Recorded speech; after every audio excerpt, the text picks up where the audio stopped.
All right, so it looks like more and more countries begin to move further and further right. This time we have to talk about Spain today.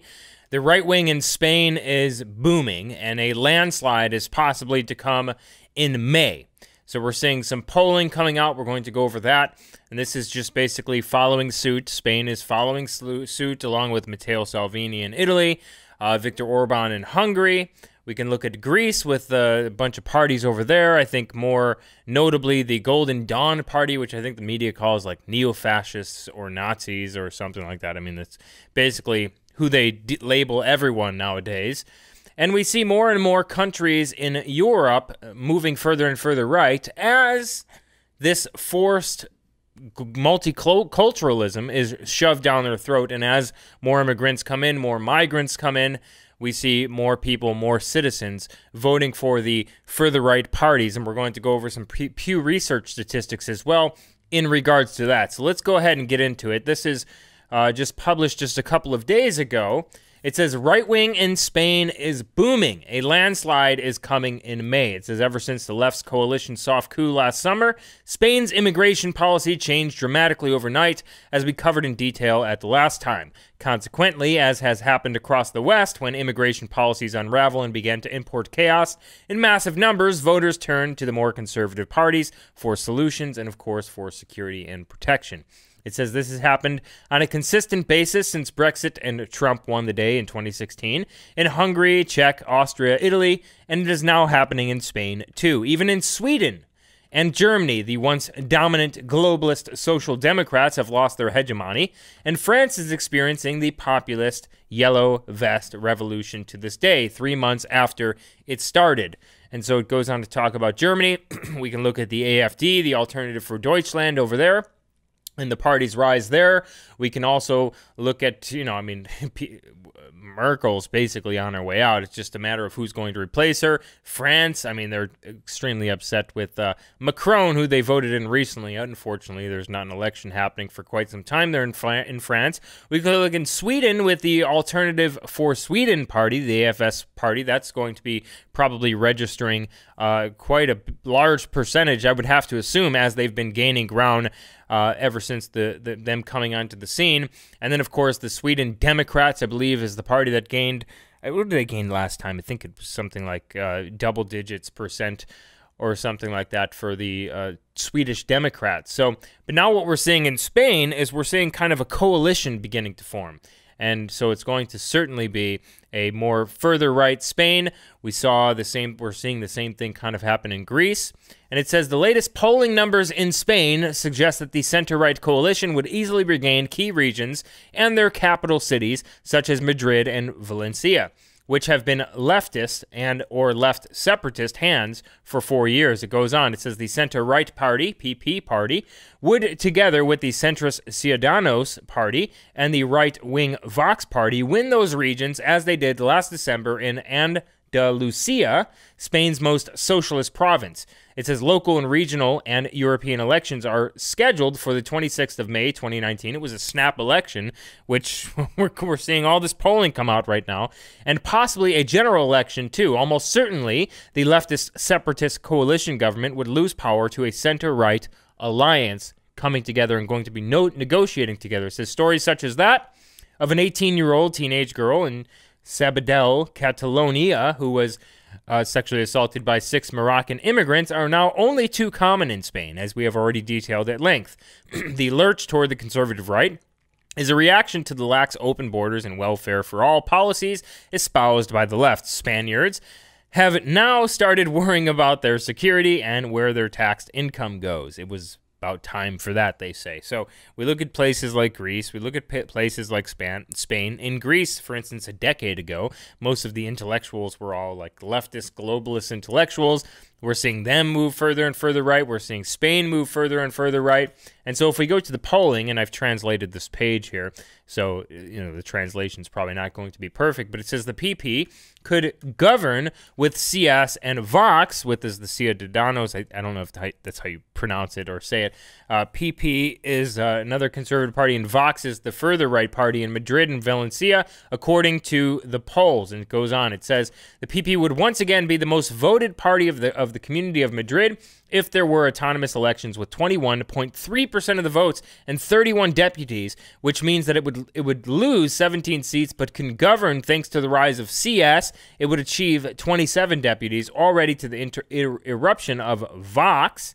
That would arrive at the 15. So if we look at the polling here, we're seeing Vox in these polls get 13%, which would give them 40 seats, I believe, and then or somewhere around 40 seats, somewhere 30 to 40 or 45 seats. 19% for PP, 19% for Ciudadanos. And if we look back there was another poll back in July of 2017, I believe it was, that where Vox, I think, got like 0%. So we're kind of seeing the same thing happen with Alternative for Sweden.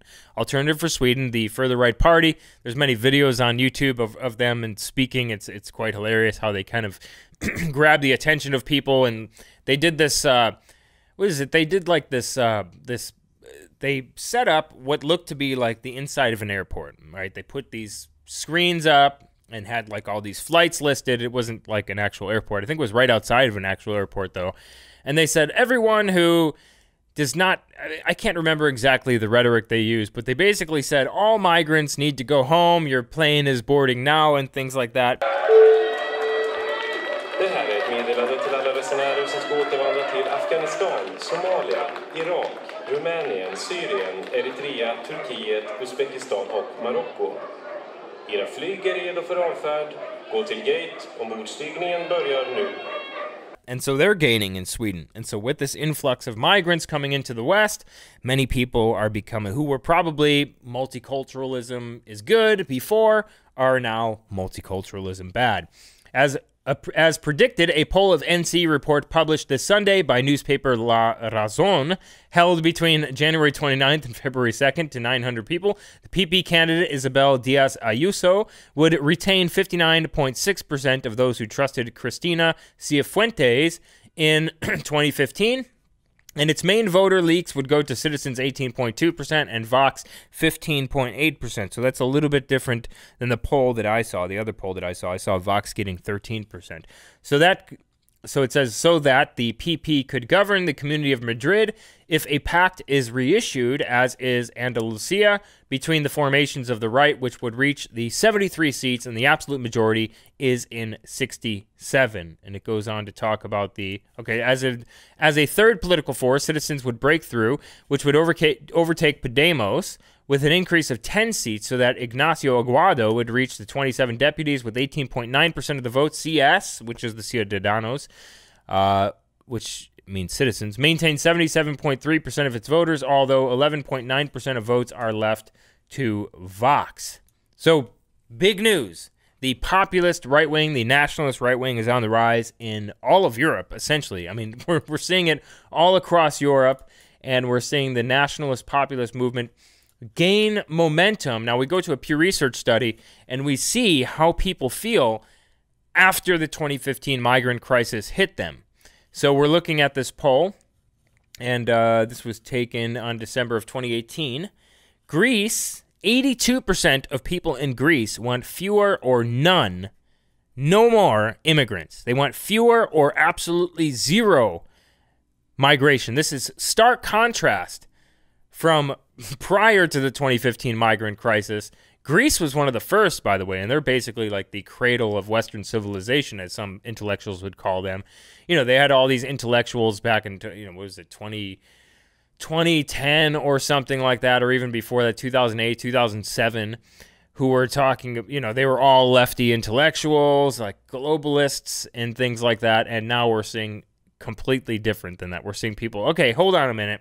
Maybe globalism, maybe this global one world, type of an idea, this utopia that we were taught about in our colleges, isn't going to work out too well. My daughter was recently sexually assaulted on the streets, by a migrant, by one of these migrants. So, and we see Sweden, all these different activists. By the way, that one activist is, I guess, facing 14 days in prison for trying to stop that flight that was deporting a migrant back to, I think it was going to Istanbul first, but eventually back to Afghanistan, and I guess he sexually assaulted someone. And so she's facing like 14 days in prison after she spent plane ticket to stop one deportation, spent more money for another plane ticket to stop this deportation, and eventually the person got deported anyway, and now she's facing 14 days in prison, plus all the money she spent on that particular ticket. I covered that on my second channel. We look at Italy. We look at Hungary. Those are the next two coming up. Hungary, 72%. We see Viktor Orban. He banned gender studies from his country. He recognizes that it's pseudoscience. Italy, 71% say fewer or none. Germany, 58% say fewer or none. That's certainly key. We see what Merkel's done to that country over there. Sweden, 52%. So over half for all 5 of those countries there. Poland, 49. But then if you look at the middle, it says about the same. So about the same amount of immigration. Only 15% say that in Greece. Only 2% actually want more.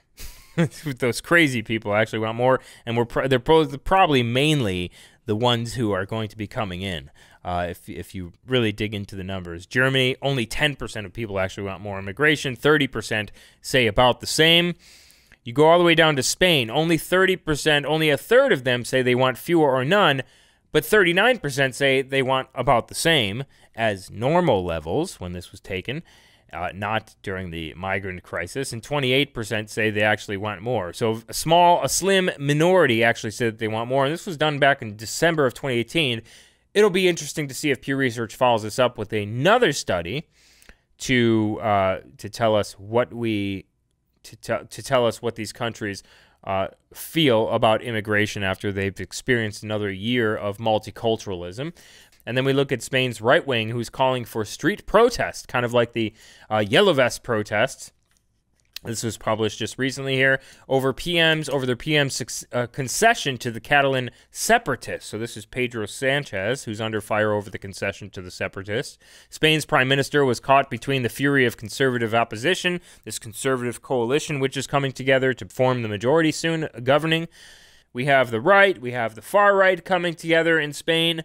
And it says, no matter the Conservative Popular Party, PP, center-right Ciudadanos, and far-right Vox have all called on their supporters to take to the streets of Madrid on Sunday against Sanchez. So we're going to have to see if that happens this Sunday coming up, because today is February 7th. This is when this was published. So it's going to be interesting to see if we're going to, what the turnout is for those street protests against Sanchez in Spain. But nevertheless, the right wing is rising all across Europe.